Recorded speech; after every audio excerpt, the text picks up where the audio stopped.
dealer today. Tonight, Game 3 in Philly. DJ Edgecombe looking good here, and the Sixers early had a 12-point lead. But then it was the Knicks playing great basketball. Mikal Bridges, another fantastic game. He had 23. And Jalen Brunson tonight for the Knicks, 32 points, 9 assists. And the Knicks now lead this series 3-0 as they win tonight 108-94.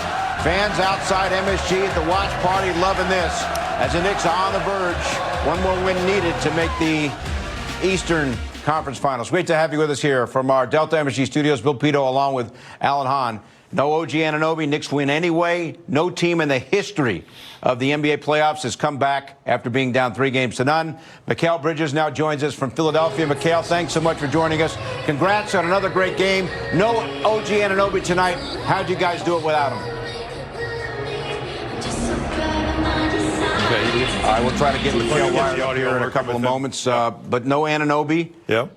They were able to hold Maxey in check again. They got great bench play, especially from Landry Shamet, and they're on the verge of making the Eastern Conference Finals. You always wonder in games like this, when you lose a key player, who's it going to be that steps up and fills in the blank? All season long, the Knicks have had different unsung heroes step up and have big games for them in wins.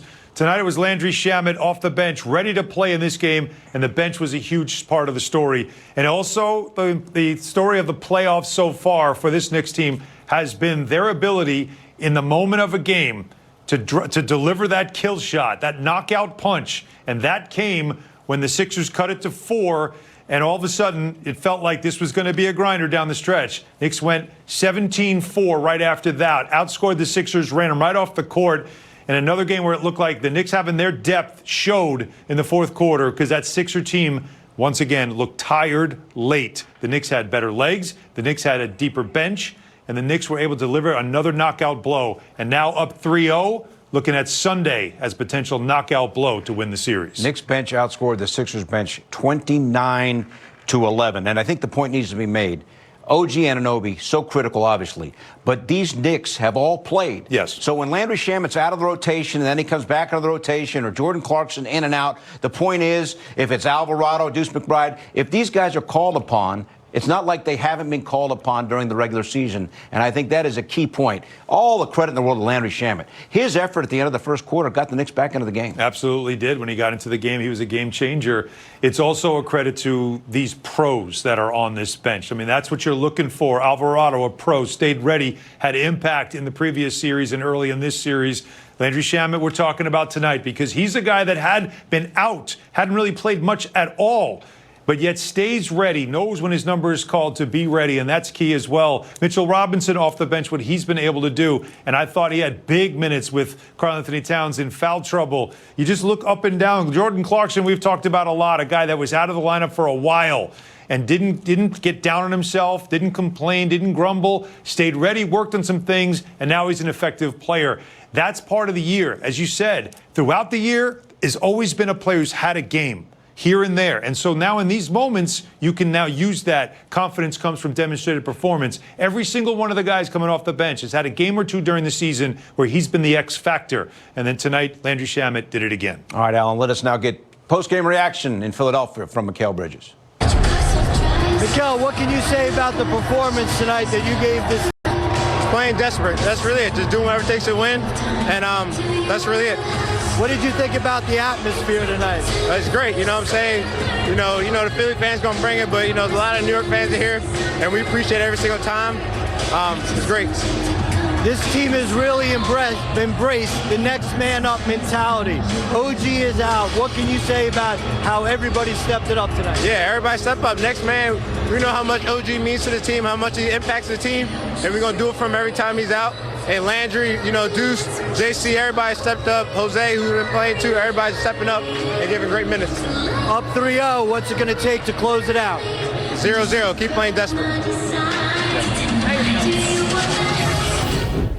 Mikal Bridges, Allen, 23 points and the great defense on Tyrese Maxey. That's 4 straight games now. Bridges averaging 19 a game over those last 4 after he was really struggling. Struggling in that early part of the series. I thought he ended the Hawks series, though, on a high. He had a terrific Game 6. When the Knicks play with pace is when he's really at his best, and you're seeing the Knicks play with a lot more pace with their offense. They're not letting the Sixers defense get set. And for Bridges, all these cuts, look at all these baskets. This is not one-on-one stuff that he's doing. This is quick decision stuff. And this right here ended the kill shot. 17-4 run was on that bucket right there, and give him the robot as you're heading back to the bench. But you can see it. First of all, guy from Philadelphia was drafted by the Sixers, traded on draft night. This is personal for him. Villanova guy as well. Success in that building he's used to. And look at his last 4 games, Bill. Look at the shooting percentages. I do feel like rhythm for him offensively is everything, but also his impact on defense can't be understated. Like overstated. You got to understand. He came into this game, defensive field goal percentage in the first 2 games of this playoff round. He's holding opponents. Anybody on the Sixers that he guards shot under 37% coming into this game. I can't wait to see the numbers coming into in this game, because his defense, his deflections, those are all part of getting the Knicks up and down the floor, scoring off turnovers. Tyrese Maxey averages 21 shots a game. Bridges doing most of the defense on Tyrese Maxey. Maxey tonight took only 12 shots. He's been a non-factor, and this is one of the top guards in the entire NBA. Let's take you through the second half. That's when the Knicks, as Alan pointed out, really turned it on, especially in the fourth quarter. But it was an 8-point lead for the Knicks at the half, and then they started taking control of the game. We got some action here in the third quarter, but it was the fourth quarter where the Knicks really took control. Sixers only scored 18 fourth-quarter points. Well, remember, in the third quarter, what was happening was the Sixers knew, because they were able to get a lucky bounce 3 at the end of the half to make an 11-point game into an 8-point game. And then they said, third quarter, we got to come out. We got to do something. The Knicks knew it. They've been in this situation before, and they answered almost every time the Sixers did something. And, of course, Jalen Brunson, well, he just took over. You talk about comfortable in that building. He goes for another 30. Remember, his closeout game in that playoff series a couple of seasons ago in Game 6 was a 41-point performance. So he turned it up. The Knicks turned it up, answered every shot the Sixers tried to throw at them, and now you have tied for the longest playoff winning streak in franchise history. Look at the years. Those are championship-era years going back, but the 99 team got to the NBA Finals, and that run that team went on, winning the last game in the first round, sweeping the middle round, and then winning Game 1 of the Eastern Conference Finals. That's what we're talking about here. More Knick history being made by this team on this run. So we mentioned no OG Anunoby. One of our talking points before the game, Cat's got to stay out of foul trouble. He was in foul trouble.